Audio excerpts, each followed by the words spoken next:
বাংলাদেশের জনগণ, সেই জনগণ তাদের মূল্যবান ভোটের মাধ্যমে তারা নির্ধারণ করবে কে এই দেশে রাজনীতি করবে এবং কে এই দেশে রাজনীতি করবে না।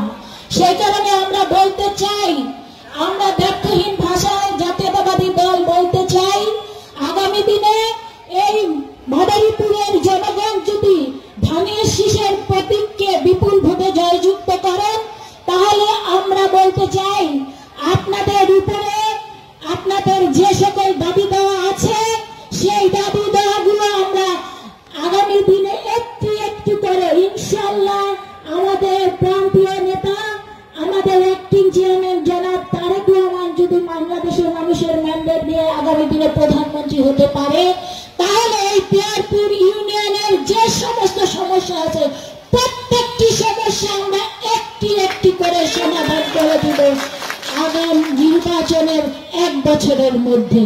আরেকটি বিষয় এখানে অনেকে উল্লেখ করেছেন, আমরা জানি বিগত 17 বছরে যারা জোর করে ক্ষমতায় ছিল তাদের মধ্যে অনেকেই রাতারাতি হাজার হাজার কোটি টাকার মালিক হয়েছে, তারা অনেকের জায়গা দখল করেছে, অনেকে মানে দুর্নীতি করেছে, শুধু দেশে নয় বিদেশে হাজার হাজার কোটি টাকার মালিক হয়েছে, অনেকে চাঁদাবাজি করেছে, অনেকে সন্ত্রাসী কর্মকাণ্ড করেছে। আমরা দ্ব্যর্থহীন ভাষায় বলতে চাই, জাতীয়তাবাদী দল যদি ক্ষমতায় আসে তাহলে এই জাতীয়তাবাদী দলের পতাকা তলে কোনো চাঁদাবাজের জায়গা হবে না, দুর্নীতিবাজের জায়গা হবে না, কোন দখলদারের জায়গা হবে না এবং কোন সন্ত্রাসী কর্মকাণ্ড এই মাদারীপুরে চলতে দেওয়া হবে না ইনশাআল্লাহ।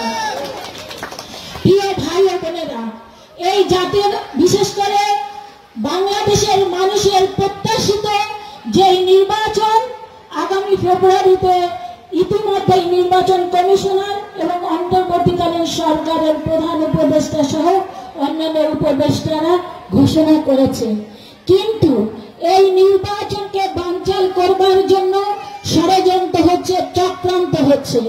আপনারা জানেন কিছুদিন আগে ডাকসুতে এবং জাকসুতে একটি নির্বাচন হয়েছে এবং যে নির্বাচনকে অনেকেই বলতে চেয়েছিল যে এই নির্বাচনের মধ্যে দিয়ে স্বচ্ছ নির্বাচন প্রতিফলিত হয়েছে, কিন্তু গতকালকে আপনারা দেখেছেন চ্যানেল 24 একটি ইনভেস্টিগেশন রিপোর্ট বের করেছে এবং সেই রিপোর্টে স্পষ্ট হয়েছে কিভাবে নির্বাচনকে ইঞ্জিনিয়ারিং করে একটা কালো নির্বাচন ডাকসুতে করা হয়েছে, যেখানে 8000 ব্যালট পেপার ভুয়া ব্যালট পেপার বেশি করা হয়েছে।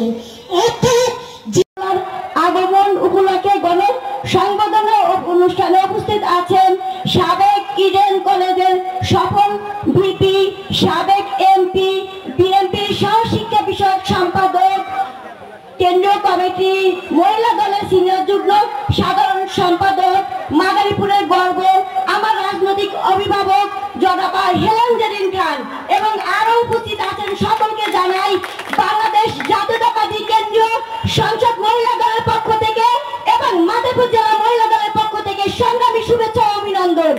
উপস্থিত সবার উদ্দেশ্যে আজকে আমি একটা কথাই বলতে চাই, আমার প্রিয় নেত্রী হেলেন জেরিন খান আপনাদের মাঝে উপস্থিত হয়েছেন।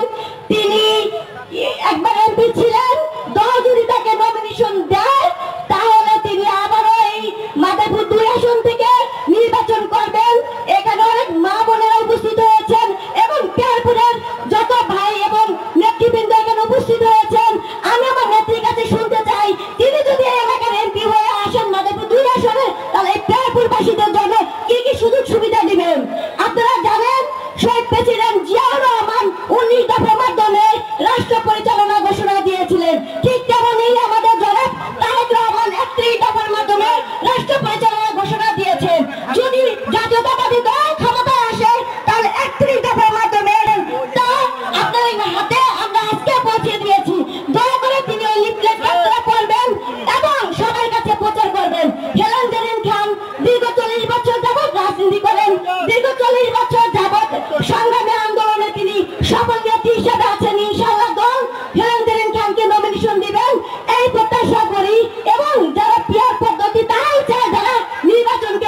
হয়। বাংলাদেশ জাতীয়তাবাদী মহিলা দল জিন্দাবাদ, তারেক রহমান বিরাট বেশি আসবে, বিরাট ফেরন দিলেন কেন জিন্দাবাদ, খালেদা জিয়া জিন্দাবাদ জিন্দাবাদ জিন্দাবাদ। বোনেরা, এই জাতীয় বিশেষ করে বাংলাদেশের মানুষের প্রত্যাশিত যে নির্বাচন আগামী ফেব্রুয়ারিতে ইতিমধ্যেই নির্বাচন কমিশনার এবং অন্তর্বর্তীকালীন সরকারের প্রধান উপদেষ্টা সহ অন্যান্য উপদেষ্টারা ঘোষণা করেছে, কিন্তু এই নির্বাচনকে বানচাল করবার জন্য ষড়যন্ত্র হচ্ছে, চক্রান্ত হচ্ছে। আপনারা জানেন কিছুদিন আগে ডাকসুতে এবং জাকসুতে একটি নির্বাচন হয়েছে এবং যেই নির্বাচনকে অনেকেই বলতে চেয়েছিল যে নির্বাচনের মধ্যে দিয়ে স্বচ্ছ নির্বাচন প্রতিফলিত হয়েছে, কিন্তু গতকালকে আপনারা দেখেছেন চ্যানেল 24 একটি ইনভেস্টিগেশন রিপোর্ট বের করেছে এবং সেই রিপোর্টে স্পষ্ট হয়েছে কিভাবে নির্বাচনকে ইঞ্জিনিয়ারিং করে একটা কালো নির্বাচন ডাকসুতে করা হয়েছে, যেখানে ৮,০০০ ব্যালট পেপার ভুয়া ব্যালট পেপার বেশি করা হয়েছে। অর্থাৎ যেই নির্বাচনটি স্বচ্ছ বলা হয়েছে সেই নির্বাচনটি ছিল একটি দুর্নীতিপরায়ণ নির্বাচন। আমরা বিশ্বাস করি অনতি বিলম্বে ডাকসুর ওই নির্বাচনটি একটা ভুয়া নির্বাচন ছিল, ওই নির্বাচনটি একটা পাতানো নির্বাচন ছিল, সেইটা গতকালকে রিপোর্টের মধ্যে প্রকাশিত হয়েছে। ইনশাআল্লাহ আগামীতে ওই ভুয়া নির্বাচনের প্রত্যেকটি পদক্ষেপ এই জাতির সামনে তুলে ধরা হবে। অর্থাৎ বাংলাদেশে আর কোন ভুয়া নির্বাচনের জায়গা বাংলাদেশের মাটিতে হবে না, হবে না, হবে না। সেই ব্যাপারে জাতীয়তাবাদী দল অতীত 17 বছর বাংলাদেশের মানুষের পাশে থেকে হাজার নির্যাতন নিপীড়ন সহ্য করে বাংলাদেশের মানুষের গণতন্ত্র প্রতিষ্ঠার সংগ্রাম করে গিয়েছে। আপনারা জানেন জাতীয়তাবাদী দলের বাংলাদেশের মানুষের ম্যান্ডেট নিয়ে যিনি তিনবারের প্রধানমন্ত্রী হয়েছিলেন, সেই দেশনেত্রী বেগম খালেদা জিয়াকে 9/11-এর সময় মঈনুদ্দিন ফখরুদ্দিন সহ দেশি বিদেশিরা চেষ্টা করেছিল দেশনেত্রী বেগম খালেদা জিয়া যাতে দেশ থেকে চলে যান, কিন্তু দেশনেত্রী বেগম খালেদা জিয়া কিন্তু দেশ থেকে যান নাই।